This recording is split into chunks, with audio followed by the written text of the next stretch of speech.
Yo les gars, aujourd'hui on se retrouve sur un nouveau tutoriel où on va apprendre très rapidement comment utiliser ces zooms, dans quelles circonstances et comment les faire. Je te laisse une partie de mes zooms en description et on peut commencer dès maintenant.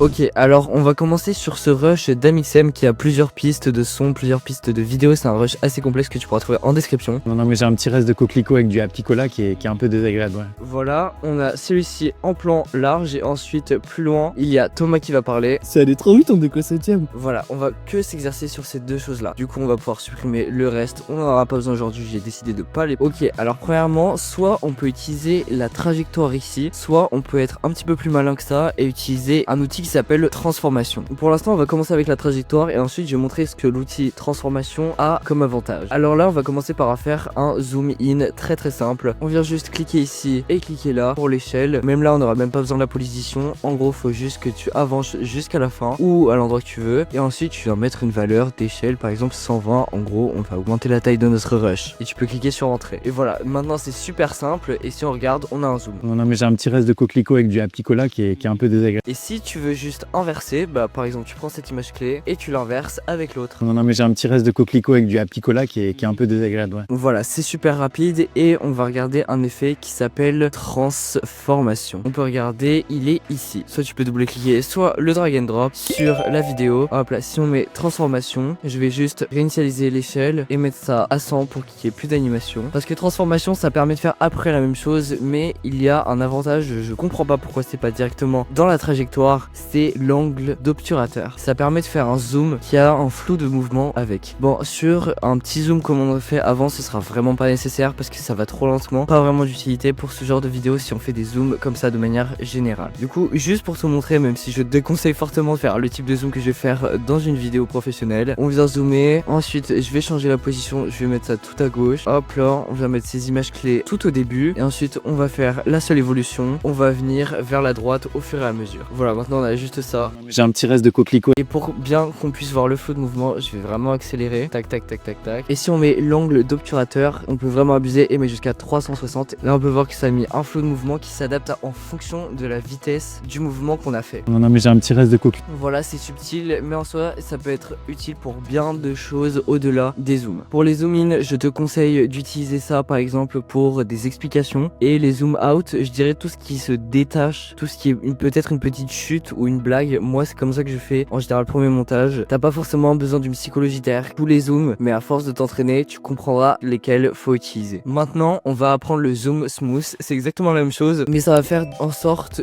d'être une animation très fluide. On va voir, vous allez comprendre. On vient refaire la même chose, même si je conseille de mettre une valeur plus élevée. Par exemple, là, on va mettre 125 et on va s'arrêter là, par exemple. Et dans l'échelle, on vient dérouler juste ici pour accéder à ces petites barres là qui permettent, quand tu cliques sur une clé d'animation, tu peux bouger ça un peu comme tu veux. Voilà, et c'est assez doux, je trouve. Et tu vas pouvoir rendre ça assez smooth en faisant une animation un peu comme ça des deux côtés. Maintenant, on peut voir comment ça rend. Non mais j'ai un petit reste de coquelicot avec du Apticola. Voilà, je trouve ça très bien et c'est plus rare, mais quand tu l'as, ça met un petit peu plus de temps à le faire, même si ça prend 3 secondes, mais ça fait un rendu très professionnel selon moi. Et pareil, pour faire en zoom out, t'as juste à inverser. Par contre là, faudra juste remettre le smooth comme ça. Après, tu peux également sélectionner tes deux clés et faire linéaire, Bézier, Bézier auto, Bézier continu. En général, je le fais pas parce que ça rend un rendu que je trouve ça pas très beau en général, malgré le fait que ça te fasse économiser plein de temps. Et si tu mets ça avec un raccourci clavier, t'économises grave du temps. Et le dernier zoom que on va apprendre aujourd'hui, c'est le zoom que j'appelle le zoom espace. Il y a très certainement un nom spécial, mais écoutez, je ne l'ai jamais trouvé. Alors pour ce zoom espace, on aura besoin d'activer l'échelle et la rotation. Et en fait, j'aime bien par exemple utiliser ce type de zoom quand il y a un fou rire. Et en gros, ce qu'on va faire, c'est qu'on vient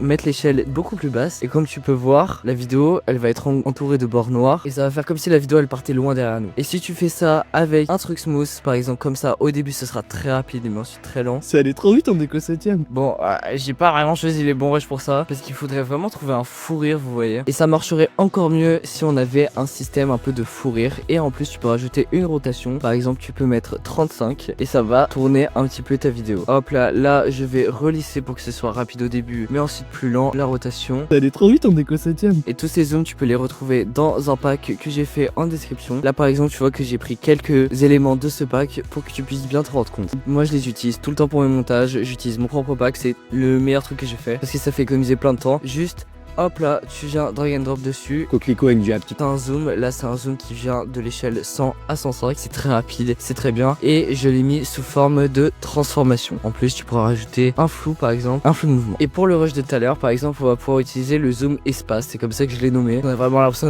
d'aller dans l'espace. Et si tu viens le glisser déposer, ça y est, t'as déjà ton animation. Ça allait trop vite en déco 7ème. Voilà, c'est hyper simple, t'économises plein de temps comme ça. Merci à toi d'avoir regardé, n'hésite pas à visiter mon Patreon pour avoir des accès anticipés sur les vidéos, des conseils pour progresser, des crédits en description, des avantages sur mon serveur Discord de monteur et bien plus. Maintenant je te laisse aller voir cette vidéo où je te présente pareil très rapidement comment faire un effet de télévision / VHS qui peut donner un aspect très professionnel et cinématique à tes vidéos très rapidement. Allez, je t'attends là-bas.